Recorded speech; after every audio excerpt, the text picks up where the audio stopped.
Alright, so that's the solo for Inner Decay, and it's the starting of it, so very easy to do. So I'm just hammering on this string here, second string, like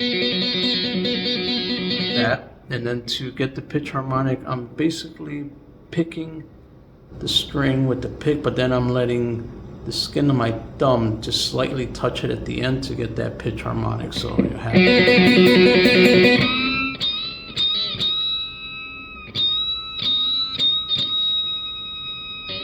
just like that. It's a pinch harmonic. Just pick the string and let the edge of your thumb, the bottom part of your skin, just grace it, and you get that pinch harmonic. That's it. Pretty simple.